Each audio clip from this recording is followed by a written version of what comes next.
As a Liverpool and Jamie Carragher fan, maybe if it was anyone else, he might have been fired. Unlucky Jamie, lad. 2-1, lad. You can just see with some of these guys when they go on air, it's like they've been told, look, you can't say this, you can't do that, and it's like, really? What's the truth about if you were axed by the BBC? The thing with the BBC for me was just the way that they did it, really, as much as anything. Well, we are soft. Why? Well, the country's knackered anyway, that's the first thing, and don't get me started on that. But well, I will, because I got a question on that. I'll tell you something that fascinated me, and actually, Jamie's coming on the show, Jamie Carragher. Okay. Obviously, what happened with the spitting. And I was fascinated because I thought, maybe if it was anyone else, he might have been fired? As a Liverpool and Jamie Carragher fan, possibly, by the way. Possibly. I'm sure there was a time where he's tking, I've lost my job. Why do you think he got away with it? Because you never spat on anyone, a fan. No, exactly. Why do I think I got away with it? Because you're probably allowed one, aren't you? Or is it because he was quite big?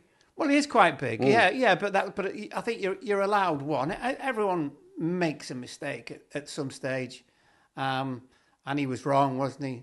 But I just think the point that you're making is so big. Maybe that if it hadn't been him, been somebody, been a lesser person, they'd have lost the job. But I think we've all been through life with that one. Yeah. If you look at someone like Ricky Gervais, he can say anything and not get cancelled. And there are smaller comedians. Well, I'll tell you, how can you even be a comedian? Well, that's another thing, yeah. Is that quite woke? Why have we become that sort of soft? It's very woke. Well, we are soft. Why? Well, the country's knackered anyway, that's the first thing, and don't get me started on that. But well, I will, because I got a question on that.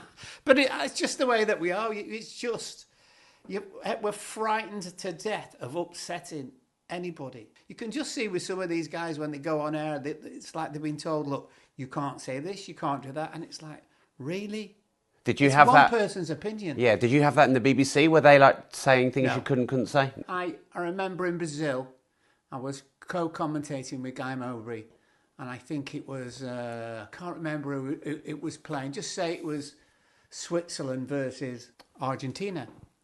And Switzerland had broken away. And this guy, honestly, he's up against a goalkeeper, and it's 0-0. And it's late in the game. You're thinking, crank, if he scores here, Argentina go out. Anyway, he kind of didn't really decide and didn't really make a decision about anything. And the goalkeeper came out and basically stopped him scoring. And I think I came up with he was too busy thinking about his handbag or whatever to score. So after the game, boss pulls me and said, you can't really say that. And I went, well, I can't and I can. And I said, okay. He said, so you might not be commentating on the World Cup final. And I went, okay. So anyway, they had a little meeting, came back and said, no, you're going to do it. So I said, all right, thanks very much, as you do. In the World Cup final, which was it was 0-0 for a long, long time. And I think it might have been Argentina who got a free kick.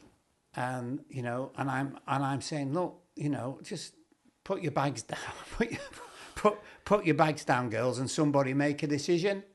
Do you know what? Nothing was said. So that was a bigger game than from the one that when I actually spoke, and nothing was said whatsoever. Why? Well, I don't know. Did you do that on purpose to be a bit cheeky? No, I wish I was clever enough to do so. It was just one of those stupid things that you say. When you're in the game, you're thinking, "Oh, Christ Almighty, let's make something happen." It was just one of those things. I'm pretty sure Guy Mowbray I think he was laughing, and I would think the lad who looked after us on the gantry, they were all laughing, and I suddenly thought, Christ, what have I done? But nothing said at all. What's the truth about if you were axed by the BBC? Well, I was. So basically what happened was Dan Walker left. And Dan Walker was? He presented on Football Focus, and like a really, really good presenter. And he found out that he wasn't going to be kept on through his agent, I think. So I suddenly thought, well, if he's going, I'm probably next because of my age. And lo and behold, I was. So it was, the thing with the BBC for me was just the way that they did it, really, as much as anything. When I stopped doing Match of the Day as opposed to Football Focus, I met the head honcho in terms of football, and I think they'd moved to Manchester then. They said, "Come on, let's come and have a lunch and all that." And I'm thinking, "Oh, this is good, right?" Because normally when somebody asks you to have a lunch, you're having a good time. He was asking me to come to the lunch and tell me I wasn't doing Match of the Day anymore. And you know what the worst thing was? He told me, we sat down, we hadn't ordered or anything. He said, "Oh, look, we're going to change it. I'm just going to do Football Focus." He ate what I ordered. He ate. Brilliant. And then sacked you. Yeah, basically, yeah. And I think it's funny. It wasn't funny at the time, obviously, but I find it funny now. And it was just, you could tell that he didn't really want to do it, but he did do it. So. And what did he say to you? Do you think he told you the truth and the real reason? No. Did he chicken out of telling you the truth?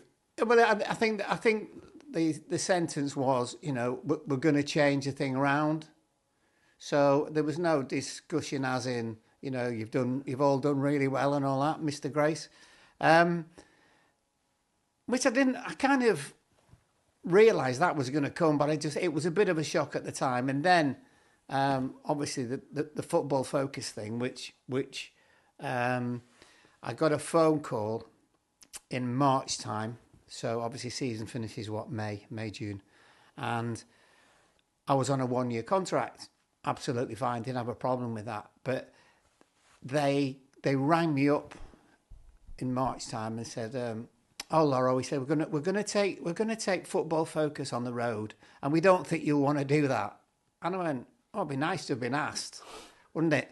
And he said, "Well, you know what it's like." And I said, "No, not really." So then, I knew that I was going. But, I think one of the problems with the Beeb was that they don't really understand things like you've been a footballer and sometimes you get left out and you get taken off the pitch. And it's as though they can't tell you the bad news. Instead of just saying, "Look, you've had a fantastic run, but, we're going to change it all around.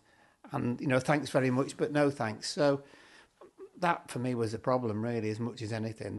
Now, I've been on a mission for 17 years to help as many people on this planet get better financial knowledge. If, like me, you'd like to make, manage and multiply more money, I recommend that you join my digital financial freedom platform, which is called rob.team. It's really easy to join. You just type in rob.team, and there you're going to learn my 4 M's of making, managing, maintaining and multiplying more money. There are hundreds of hours of courses, resources and masterclasses on building recurring and passive income, getting your tax bill down, your income streams up, your earning speed up and your earning power up. And the even better news is there's no risk to you because it costs less than 20 pence a day to join. You can cancel anytime with no ongoing contract. You simply type in rob.team into any web page. Now, if you join right now, I'll also give you my 12-week Money Mastermind University completely for free.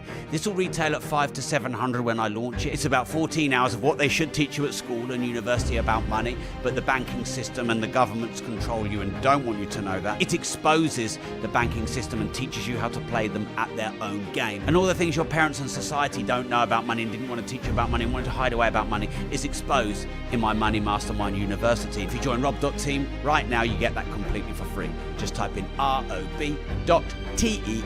I'll see you inside with the 10,000 other members who are moving, shaking, game changing and change making in rob.team.